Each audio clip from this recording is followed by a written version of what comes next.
Halo semuanya, apa kabar? Semoga selalu dalam keadaan sehat ya. Perkenalkan, saya Anton Fabela dari jurusan Pendidikan Sosiologi Universitas Sultan Ageng Tirtayasa. Selamat datang di video pembelajaran. Apa saja sih yang akan dibahas pada video pembelajaran kali ini? Ayo kita simak bareng-bareng.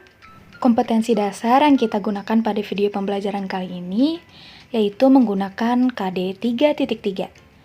Memahami faktor penyebab ketimpangan sosial dan pertautannya dengan perubahan sosial di tengah-tengah globalisasi. Adapun tujuan pembelajaran kali ini yaitu peserta didik diharapkan dapat menjelaskan dan mencontohkan faktor penyebab ketimpangan sosial serta menjabarkan pertautannya dengan perubahan sosial di tengah globalisasi dengan benar dan tepat. Apakah ada yang tahu?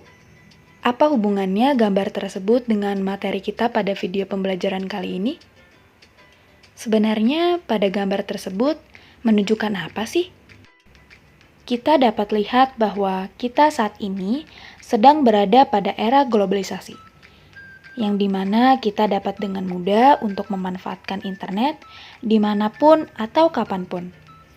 Tetapi sayangnya, hanya beberapa saja masyarakat yang dapat memanfaatkan internet dengan mudah.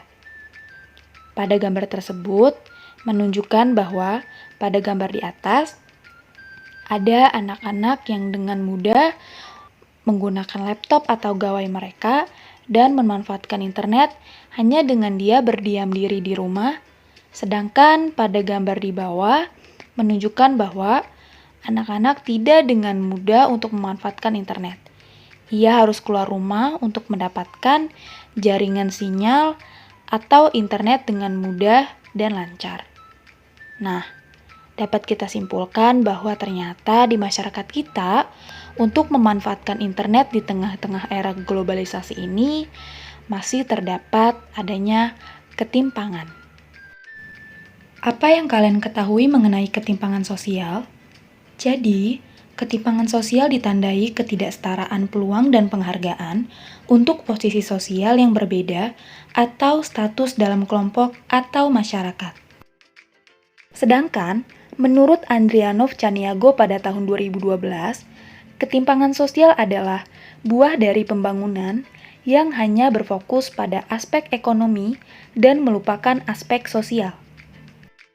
Faktor penyebab ketimpangan sosial yang pertama yaitu faktor struktural, berkaitan erat dengan tata kelola yang merupakan kebijakan pemerintah dalam menangani masyarakat, baik yang bersifat legal formal maupun kebijakan-kebijakan dalam pelaksanaannya. Faktor penyebab ketimpangan sosial yang kedua yaitu faktor kultural. Faktor kultural atau budaya, masyarakat dapat kita ibaratkan sebagai tenaga listrik atau tenaga energi penggerak. Hal ini berkaitan dengan sifat atau karakter masyarakat dalam melaksanakan kehidupannya. Menurut kalian, gambar tersebut menunjukkan faktor penyebab ketimpangan sosial yang mana ya? Ya, tepat sekali. Gambar ini menunjukkan faktor penyebab ketimpangan sosial yaitu faktor struktural. Pada gambar selanjutnya, ada gambar tukang bakso dan tulisan online shopping. Kira-kira termasuk pada faktor penyebab ketimpangan sosial yang mana ya? Ya, tepat sekali. Termasuk ke dalam faktor penyebab ketimpangan sosial, faktor kultural. Nah, selanjutnya akan ada tayangan video mengenai faktor penyebab ketimpangan sosial. Menurut kalian, dalam video tersebut, termasuk ke dalam faktor penyebab ketimpangan sosial yang mana ya? Apakah faktor struktural atau kultural? Siapa yang tak kenal online shopping atau sistem belanja online? Kementerian Komunikasi dan Informatika menyebut 77% pengguna internet di Indonesia memakai internet untuk mencari produk dan berbelanja secara online. Bahkan pada 2016 tercatat, pelanggan online shop mencapai 8,7 juta orang dengan nilai transaksi mencapai 4,89 miliar dolar Amerika Serikat atau senilai dengan 66 triliun 430 miliar rupiah. Di Surabaya, Himpunan Pengusaha Muda Indonesia atau HIPMI mencatat, lebih dari 100 anggotanya yang bergerak di bidang fashion mengalami penurunan angka penjualan hingga 40%. Ketua HIPMI Surabaya, Kuswana Mandiri Septian menyatakan, penurunan ini disebabkan oleh pesatnya pasar digital.